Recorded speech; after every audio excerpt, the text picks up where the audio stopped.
죽음을 보고 도망하는지라. 아멘.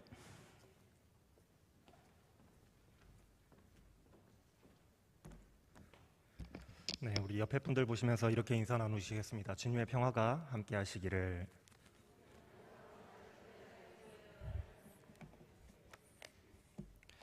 네, 우리 주님이 주시는 참 평안이 우리 성도님들의 삶 가운데 늘 함께 하시기를 바랍니다. 어디서 많이 본 본문 말씀이죠. 우연찮게 좀 겹치게 된 것 같아요. 제가 학창 시절에 많이 읽었던 소설의 장르가 있습니다. 뭘까요? 무협지를 참 많이 봤습니다. 주인공의 그 비범한 그 멋진 무공들, 그리고 사건 사고들, 그리고 세상을 여행하는 이야기가 현실에서는 있을 수 없는 그런 이야기였지만 그렇기 때문에 더 흥미진진하고 더욱 상상의 나래를 펴게 만들었는지도 모르겠어요. 그래서 저는 무협지를 참 좋아했습니다. 그 무협지를 보면 이런 말이 나옵니다. 만병지왕. 뜻을 풀이하자면은 모든 무기의 왕이다라는 말입니다.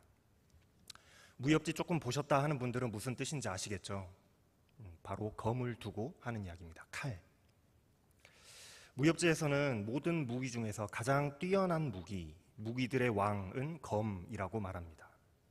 그래서 무협지의 스토리를 보면은 좋은 막 멋있는 그런 멋들어진 무공도 중요하긴 하지만 좋은 칼, 좋은 보검을 차지하기 위한 스토리들이 종종 많이 등장을 해요.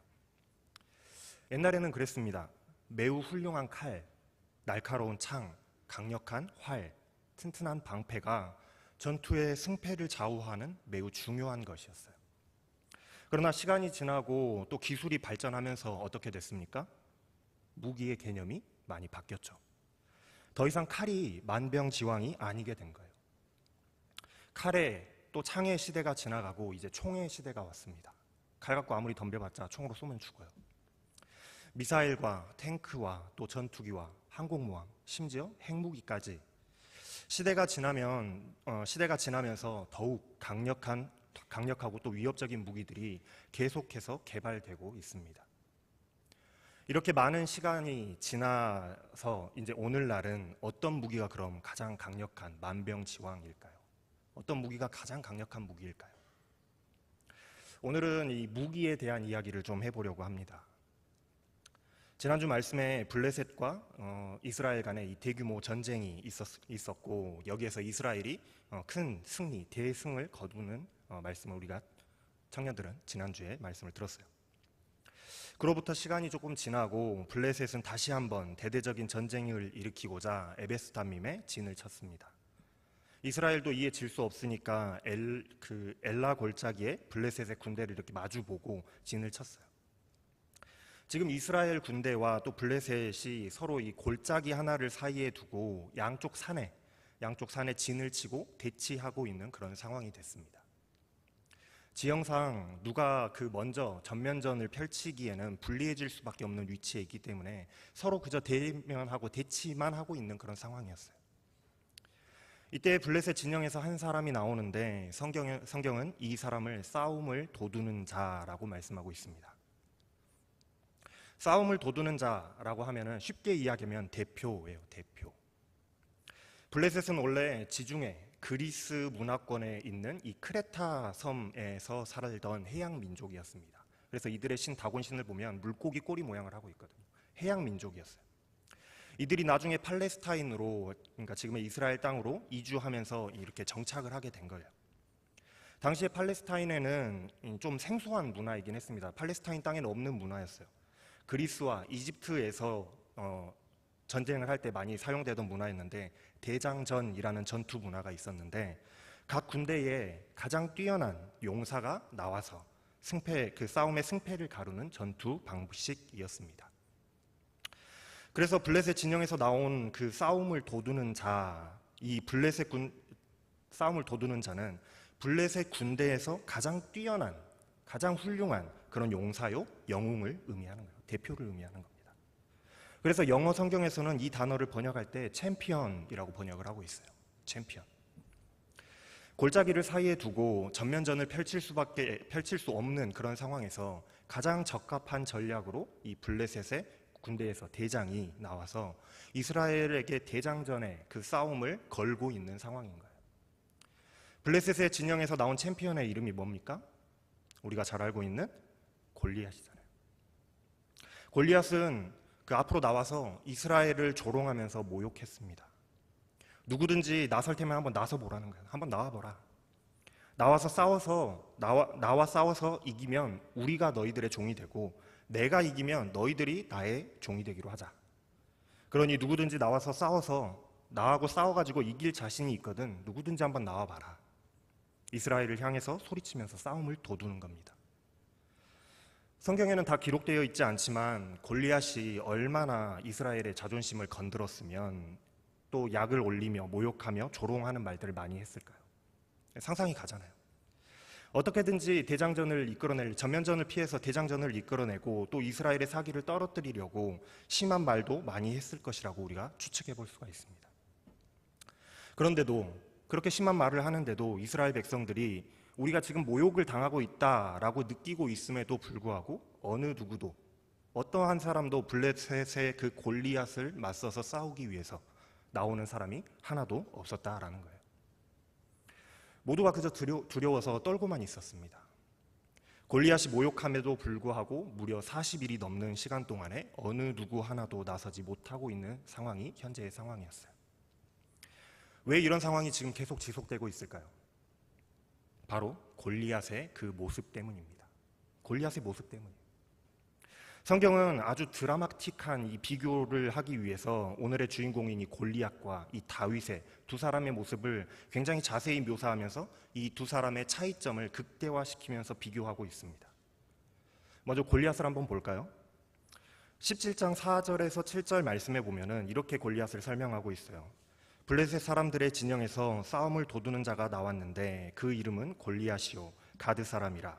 그의 키는 6규빗 한 뼘이요 머리에는 노투구를 썼고 몸에는 비늘 갑옷을 입었으니 그 갑옷의 무게는 놋 5,000세겔이며 그의 다리에는 놋 각반을 쳤고 어깨 사이에는 놋 단창을 메었으니 그 창자루는 배틀채 같고 창날은 철 600세겔이며 방패든 자가 앞서 행하더라. 이게 성경이 말하고 있는 이 골리앗의 모습입니다. 말씀에 따르면은 골리앗은 가드 사람이었어요. 블레셋 성읍 중에서 블레셋 성읍 중에 하나인 이 가드는 고대의 아낙 자손, 거인족들이 살던 도시 위에 세워진 그런 성읍이었습니다. 아마도 블레셋이 그 섬에 살다가 육지로 이주해 오면서 이들과 이 아낙 자손과 피가 섞여서 탄생한 인물이 이 골리앗이 아닐까 싶어요. 왜냐하면 골리앗도 우리가 상상하기 힘들 정도의 거인이었기 때문입니다. 말씀은 골리앗의 키가 6규빗 한 뼘이었다라고 말씀하고 있어요. 이것을 오늘날의 수치로 한번 환산을 해보면 한 2m 90이 조금 넘습니다. 제가 설교를 준비하다가 도대체 2m 90이면 얼마나 큰 거야 하고 이렇게 줄자를 가져다 재봤거든요. 그랬더니 제가 이렇게 한쪽 손을 이렇게 쭉 높이 뻗고 그러고 나서도 까치발을 이렇게 들어야 2m 90이 되더라고요. 그러니까 어느 정도인지 짐작이 되시죠? 일단 골리앗이 가지고 태어난 이 신체 조건이 어마어마한 거인이었다라고 할 수가 있어요. 그리고 골리앗은 머리에 청동 투구를 썼고 몸에는 비늘 갑옷을 입었다. 이 비늘 갑옷이라는 것은 물고기 비늘 조각처럼 철 조각을 이렇게 덧대서 만든 갑옷입니다. 뿐만 아니라 다리에는 청동 각반을 찼고 무기로는 거대한 칼을 차고 또 거대한 창을 가졌는데 이 창은요 자루만 봐도 배틀채처럼 이렇게 두꺼웠다라고 표현하고 있어요. 어디 그뿐이겠습니까? 지난주 말씀에 당시 블레셋이 강성했던 이유에 대해서 설명을 드렸었는데 그 당시에 최첨단 하이테크 무기 기술인 철기 문화를 가지고 있는 민족이 이 블레셋이었다라고 말씀을 드렸어요. 골리앗의 창날은 철로 만들어진 창이었다라는 거예요. 이 철로. 무기 상태만 봐도 당시에 누구도 가질 수 없는 그 최고의 무기를 가지고 있었던 용사가 바로 골리앗이었습니다. 여기서 끝이 아니에요. 골리앗이 입은 그 갑옷의 무게는 그 놋으로 5,000세겔이나 된다고 표현하고 있습니다. 오늘날 단위로 약 60kg에 달하는 그런 무게였어요. 창날만 해도 7kg 정도였다고 합니다. 그럼 이제 투구와 각반과 창 자루까지 무게를 더하면 못해도 100kg의 그 무게의 무기와 갑옷들을 장비하고 이렇게 메고 나온 것이니까 골리앗이 가지고 있는 힘 또한 얼마나 센지를 우리가 알 수가 있겠죠. 100kg 짊어지고 남들처럼 이렇게 휘두르면서 싸울 수 있다라는 것은 그만큼 괴력의 소유자라는 말 아니겠어요? 이런 괴물 같은 골리앗의 모습을 보고도 누가 감히 나서서 내가 저 골리앗과 한번 싸워보겠다라고 대적할 수가 있겠냐는 겁니다. 보는 것만으로도 두렵고 사기가 떨어질 수밖에 없는 거예요. 이게 당연한 거였습니다. 그런데 이스라엘 진영에서 골리앗을 대적하기 위해서 누가 나섭니까? 누가 나서요? 다윗이 나섭니다. 여러분들 다윗을 상상하실 때 어떤 모습으로 상상하고 계시는가요? 어떤 모습으로 다윗을 상상하고 계시나요? 아름다운 미소년? 유약해 보이는 소년? 아니면 어린 초등학생? 아니요, 그렇게 상상하고 계시다면 좀 잘못 상상하고 계시는 겁니다. 상상을 좀 잘못하고 계십니다. 다윗도 골리앗 못지않은 용사였습니다. 사무엘상 16장 18절 말씀해 보면은 악신이 들린 이 사울 왕에게 젊은 신하 한 사람이 수금을 타는 사람으로 다윗을 추천하고 있는데 다윗을 이렇게 표현하고 있어요. 그는 수금을 잘 탈 뿐만이 아니라 용사이며 용감한 군인이며 말도 잘하고 풍채가 좋은 데다가 여호와께서 함께 하시는 자입니다.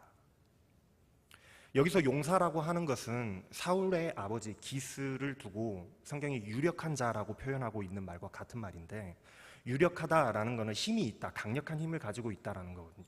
그래서 그 당시에 용사를 이룰 때 유력한 자라고 불렀어요. 그래서 다윗도 그 용사라고 부르고 있는 것은 그만큼 힘이 있고 능력이 있었다라는 겁니다. 거기다 다윗을 용감한 군인이라고 평가하고 있어요.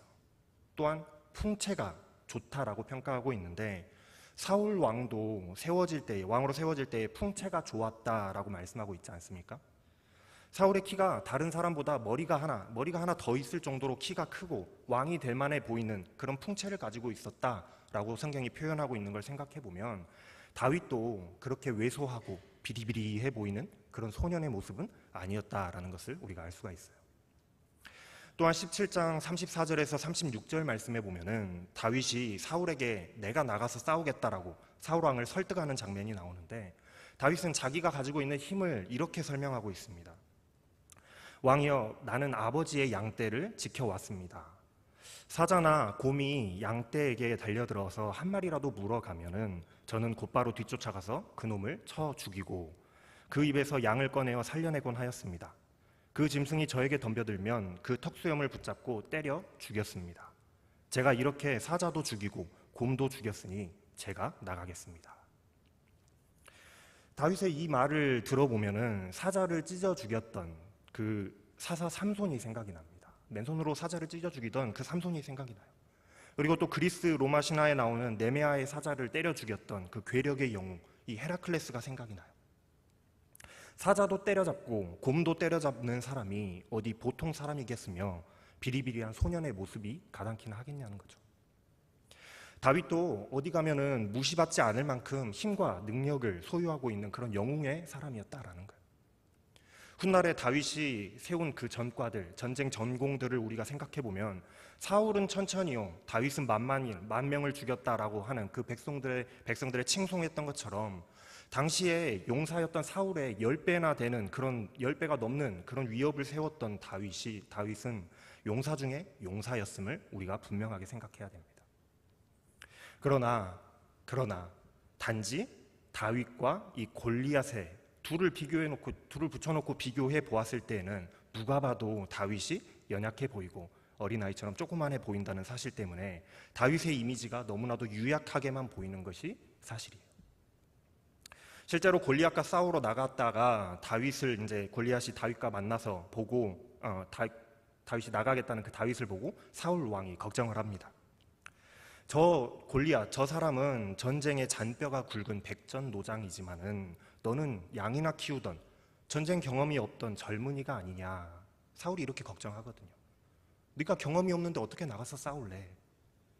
누가 봐도 체급 차이가 있고 누가 봐도 경험치 차이가 나는데 아직 전쟁 경험이 없는 다윗이 걱정될 수밖에 없는 겁니다. 또한 다윗과 마주 서서 골리앗이 다윗을 보게 되었을 때에 다윗의 모습을 가까이서 이렇게 자세히 보게 되었을 때 무시하는데 오늘 본문 말씀의 42절 말씀에 그 무시하는 말이 나오죠. 그 블레셋 사람이 둘러보다가 다윗을 보고 업신여기니 이는 그가 젊고 붉고 용모가 아름다움이라. 그렇게 무시하고 있어요.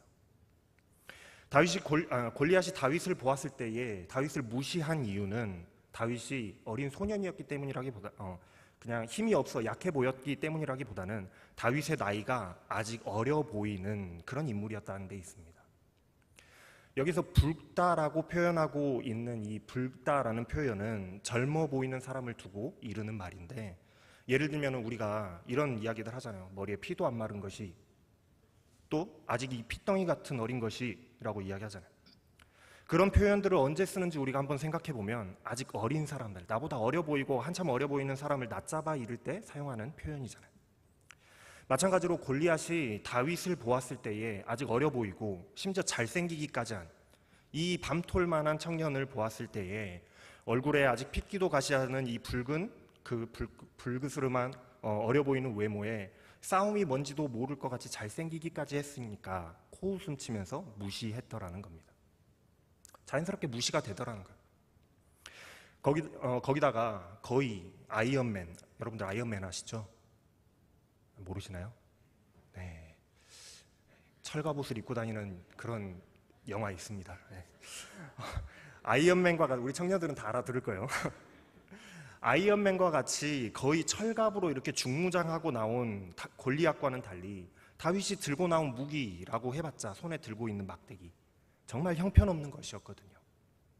물론 사무엘상 13장 22절 말씀에서 말씀이 보고하고 있듯이 당시에 이스라엘에는 철로 된 무기가 하나도 없었고 왕과 왕자만이 그것을 가지고 있었다라는 말씀을 생각해 본다면, 어쩌면 지금 다윗이 무장하고 있는 그 막대기 하나, 그 무장 상태는 일반 이스라엘 백성들, 일반 이스라엘 군사들의 일반적인 모습이었지 않을까 생각해 볼 수 있습니다. 투구를 쓴 것도 아니었고 갑옷을 입은 것도 아니었고 커다란 칼이나 창도 없었어요.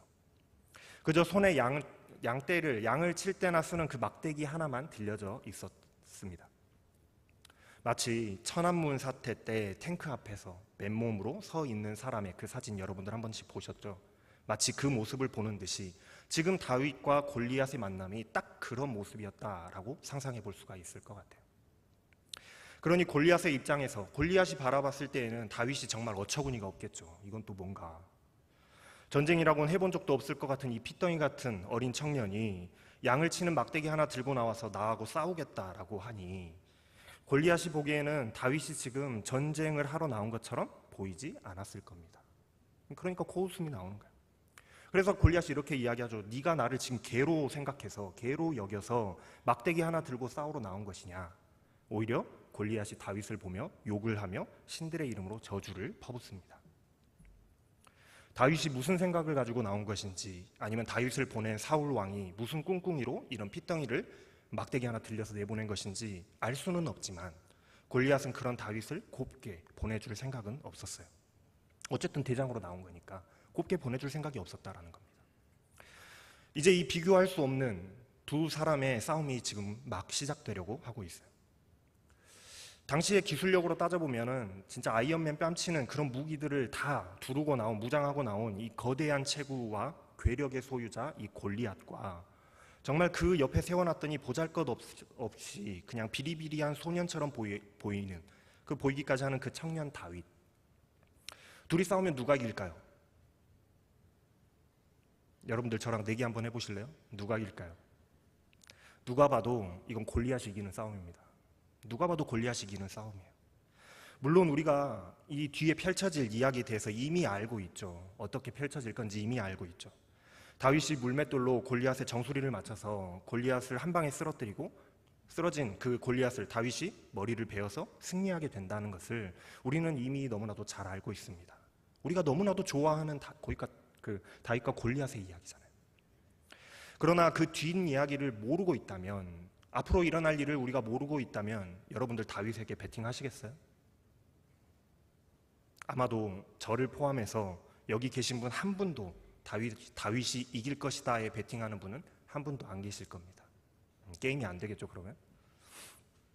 당시에 이스라엘 군사들이 골리앗을 보면서 두려움에 떨었고 또한 누구 하나 싸우겠다고 나서지 않았던 것은 골리앗을 보았을 때에 절대로 이건 이길 수 없다라는 판단 때문이었습니다. 우리랑 똑같은 판단을 하고 있는 거예요. 다시 무기의 이야기로 돌아가서 모든 사람들이 두려움에 떨게 만들었던 이 골리앗이라는 사람이 가지고 있던 무기가 무엇이었을까요? 골리앗이 가지고 있던 무기가 무엇이었을까요? 거인과 같은 그 타고난 신체 조건, 그게 바로 골리앗의 무기였습니다. 그게 첫 번째 무기였어요. 또한 타고난 괴력, 그가 가지고 있는 그 괴력이 무기였고, 또 그 당시에 최고의 기술력으로 만들어진 무기들, 갑옷, 그것이 골리앗의 자랑이었고 골리앗의 무기였다라는 거예요. 그게 골리앗이 가지고 있는 무기들이었습니다. 골리앗은 바로 이와 같은 자신이 가지고 있는 조건과 무기들을 생각하면서 그것을 믿고 그것을 의지하며 싸움으로 나왔다라는 거예요. 내가 최고다라는 거죠. 절대로 자신이 내가 질 거라는 생각조차를 하지 않았을 거예요. 그래서 다윗이 골리앗에게 뭐라고 이야기합니까? 45절 말씀에 다윗이 골리앗을 향해서 이렇게 말씀합니다. 다윗이 블레셋 사람에게 이르되 너는 칼과 창과 단창으로 내게 나아오거니와, 이렇게 말해요. 다윗은 골리앗이 칼과 창과 단창을 의지하여서 그것을 믿고 신뢰함으로 싸움에 네가 지금 나아오고 있다라고 말하고 있는 거예요. 그렇다면 반대로 여러분, 다윗은 어떤 무기를 들고 맞서 싸우러 나왔을까요? 어떤 무기를 다윗이 가지고 있을까요? 막대기요? 지금 들고 있는 양칠 때나 쓰는 그 막대기요? 아니면 지금 다윗의 그 허리춤에 둘러맨 조그마한 가방 안에 들어있는 물매와 그 돌 5개요? 그게 무기일까요? 다윗이 이것을 지금 자기가 가지고 있는 그 막대기와 물매를 나의 비장의 무기다라고 생각하면서 그것을 믿고 신뢰하면서 골리앗과 싸우기 위해서 나왔을까요? 전혀 그렇지 않다라는 거예요. 전혀 그렇지가 않습니다. 다윗이 그 뒤에 이어서 뭐라고 이야기하죠? 한번 볼까요? 나는 만군의 여호와의 이름 곧 네가 모욕하는 이스라엘 군대의 하나님의 이름으로 네게 나아가노라. 다윗의 무기는요, 손에 들린 막대기도 아니었고 가방 속에 들어있는 물매도 아니었습니다. 다윗은 만군의 여호와의 이름이 자신의 무기라고 선포하고 있어요. 나는 만군의 여호와의 이름으로 너에게 나아간다 라고 말이죠. 여러분, 다윗이 무기가 없어서 막대기나 들고 물매를 들고 전쟁터로 나온 게 아닙니다. 다윗에게도 골리앗과 같은 그런 무기들이 주어졌어요. 17장 38절에서 40절 말씀해 보면은 골리앗과 싸우러 나가겠다는 이 다윗에게 사울이 자신의 군복을 다윗에게 입혀줍니다. 사울이 자신의 군복을 다윗에게 주는데 이 군복 안에는 노투구도 있었고 갑옷도 있었고 멋진 칼도 있었습니다. 다윗도 골리앗과 같이 그 당시에 최첨단 무기로 무장하고 싸우러 나갈 수 있었다라는 거예요. 그러나 그 무기들을 시험적으로 다윗이 한번 입어보고 걸어봤을 때에 다윗은 그 군복을 다시 벗어놓고 내려놓습니다. 원래 입던 옷이 아니라 원래 군인이 아니잖아요. 그러다 보니까 자기가 원래 입던 옷이 아니라 익숙하지 못하다라는 거예요. 익숙하지 못하더라. 그리고는 손에 늘 들고 다녔던 그 막대기와 물매를 챙겨서 골리앗과 싸우러 나가요. 이것이 무엇을 의미하는가 하면은 다윗 또한 좋은 무기들을 의지하고 그것에 믿음을 두고 싸움으로 나갈 수 있었음에도 불구하고, 내가 이 좋은 무기들을 의지하고 내가 이거면 이길 수 있다라는 마음으로 나갈 수 있었음에도 불구하고 다윗은 그것들을 의지하지 않았다라는 것을 말해주고 있어요. 그렇다면 다윗은 자신이 믿고 의지하는 것, 그것이 무엇이라고 이야기하고 있습니까? 그 무기들을 의지하지 않았으면 다윗이 무엇을 의지하고 있다라고 이야기해요? 만군의 여호와의 이름을 의지한다라고 자신의 믿음을 고백하고 있잖아요. 이게 다윗의 믿음입니다. 골리앗과 달리 다윗의 무기는 건장한 그 체구, 신체 능력 그런 것도 아니었고 최첨단 무기도 아니었어요. 다윗의 무기는 바로 하나님을 향한 믿음이었던 것입니다. 46절에서 47절 말씀에 다윗의 무기가 드디어 등장합니다. 다윗이 이렇게 말해요. 오늘 여호와께서 너를 내 손에 넘기시리니 내가 너를 쳐서 네 목을 베고 블레셋 군대의 시체를 오늘 공중의 새와 땅의 들짐승에게 주어 온 땅으로 이스라엘 하나님이 계신 줄 알게 하겠고 또 여호와의 구원하심이 칼과 창에 있지 아니함을 이 무리에게 알게 하리라. 전쟁은 여호와께 속한 것인즉 그가 너희를 우리 손에 넘기시리라. 아멘입니까? 다윗의 무기는 바로 하나님을 향한 굳건한 믿음이었습니다. 이게 다윗의 무기였어요. 여호와께서 오늘 나를 승리하게 하시리라는 그 믿음이 다윗의 무기였다라는 거예요. 그 전장에서, 그 전쟁터에서 블레셋의 군사들도 또 이스라엘의 군사들도 거기에 있던 어느 누구도 다윗이 승리할 거라 생각하지 못했을 겁니다. 왜냐하면 모두의 눈으로 보기에는 그 모든 사람들이 눈에 보이는 것은 이 그 무기를 바라보고 있었기 때문에 그래요. 골리앗이 가지고 있는 신체적인 조건이나 무기들, 두 사람의 그 체급 차이, 두 사람의 무장 수준만을 보고 있었기 때문에 다윗이 이길 거라 누구도 상상하지 못했을 겁니다. 그러나 다윗만은 달랐어요. 여호와의 구원하심은 칼과 창에 있지 않다라는 사실을 다윗은 굳게 믿었던 것입니다. 그리고 다윗은 전쟁이 상황과 조건에 달려 있는 것이 아니라 하나님께 달려 있음을 믿어 의심치 않는 그 믿음을 가지고 싸움터로 나아갔습니다. 다시 말해서 다윗이 의지한 것은 병장기가 아니라 신체 조건이 아니라 바로 믿음이라는 무기였던 것입니다. 다윗의 비장의 오늘 말씀의 제목처럼 다윗의 비장의 무기는 바로 믿음이었습니다. 오늘 말씀의 그 다윗과 골리앗의 싸움은 우리가 무엇을 바라보며 또 우리가 무엇을 의지하고 누구를 믿으며 나아가야 하는지에 대해서 보여주고 있어요. 우리에게 그것을 보여주고 있습니다. 오늘날 세상에는 수없이 많은 무기들과 또한 보이지 않는 무기들이 존재합니다. 만병지왕이 옛날에는 검이었을지 모르지만은 시대가 변하고 기술이 발전함에 따라서 이제는 만병지왕이 핵무기가 되었습니다. 그러나 언제까지 지금의 그 무기들, 우리가 지금 최고라고 여기는 그 무기들이 만병지왕으로 계속 그 왕좌를 유지할까요? 시간이 지나고 기술이 발전하면 또다시 더 좋은 무기들이 생겨나겠죠.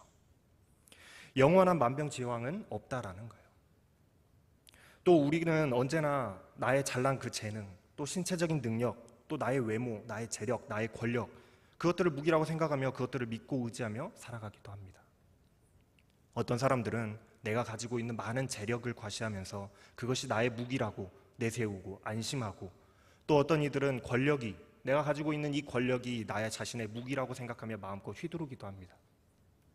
그러나 여러분, 이런 것들이 언제까지 나의 무기가 되어주고 완벽히 나를 지켜주는 것들일까요? 언제까지 그것들이 나를 지켜줄까요? 여러분, 우리는 이런 것들을 나의 무기라고 생각하며 그런 것들을 의지하면서 내가 살아가고 있는지 한번 돌아봐야 되지 않겠습니까?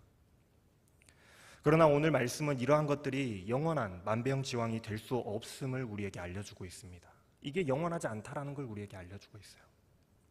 시간이 흘러가도 변하지 않고 기술이 발전해도 변하지 않는 그 진리는, 진정한 만병지왕은 바로 하나님뿐이라는 사실입니다. 하나님만이 우리의 구원자시요 또 요새시요 또 방패가 되셔서 어떠한 상황에서도 또 어떠한 어려움에서도 우리를 지키시고 또 보호하시며 구원하실 수 있는 분이시기 때문입니다. 다윗은 바로 이 사실을 알았고 또한 믿었던 것입니다. 사랑하는 여러분, 여러분은 어떤 무기를 가지고 계십니까? 여러분들은 어떤 무기를 가지고 살아가시나요? 어떤 무기를 의지하면서 여러분들이 살아가고 계십니까? 여호와의 구원은 칼과 창과 방패에 있지 않음을 여러분들이 아시기를 바랍니다. 여호와의 전쟁은 나의 재능과 재력과 권력에 있지 않음을 여러분들이 깨달으시기를 바랍니다. 전쟁은 여호와께 속해 있으며 승리하게 하시는 것은 오직 하나님이신 줄을 믿는 여러분들이 다 되시기를 바랍니다. 그렇다면은 우리는 이 험난한 세상을 헤쳐나가기 위해서 무엇을 믿으면서 살아가야 될까요? 우리의 무기는 무엇이 되어야만 할까요? 오늘 여호와께서 너를 내 손에 넘기시리라는 그 믿음 하나로 불가능한 싸움에 나가서 승리를 쟁취한 그 다윗의 믿음이 오늘을 살아가는 저와 여러분들의 믿음이 되고 또 우리들의 무기가 되어야 할 줄로 믿습니다. 세상의 무기들과 나의 능력이 승리를 가져다 주는 나의 무기가 아니라 하나님만이 나의 구원이 되신다는 사실을 믿는 그 굳건한 믿음, 하나님을 믿고 신뢰하는 그 믿음이 이 험난한 세상을 살아가는 저와 여러분들의 비장의 무기입니다. 기도하겠습니다. 우리의 승리가 되시는 하나님, 험악한 세월을 살아가며 나의 재능이, 나의 힘이, 나의 재력이, 또한 나의 권력이 나를 지켜주는 무기가 되어줄 거라 착각하며 그것을 믿고 의지하며 살아가던 우리들의 지난날의 모습을 돌아봅니다. 정말로 모두가 불리하다 이야기하는 그 싸움 속에서도 손에 들려있는 무기와 상황들을 바라보지 아니하고 모든 것을 뛰어넘어 승리하게 하시는 여호와의 구원을 바라보며 만군의 여호와의 이름을 믿고 신뢰함으로 당당히 싸움터로 나갔던 그 다윗과 같이 우리 또한 나를 대신하여 싸우시는 여호와 하나님을 믿고 신뢰하는 강력한 믿음을 나의 비장의 무기로 삼아 험악한 세상을 이기며 살아가는 자들이 다 되게 하여 주시옵소서. 오직 믿음으로 무기 삼는 자들이 다 되게 하여 주시옵소서. 감사를 드리며 우리 주 예수 그리스도의 이름으로 기도합니다. 아멘.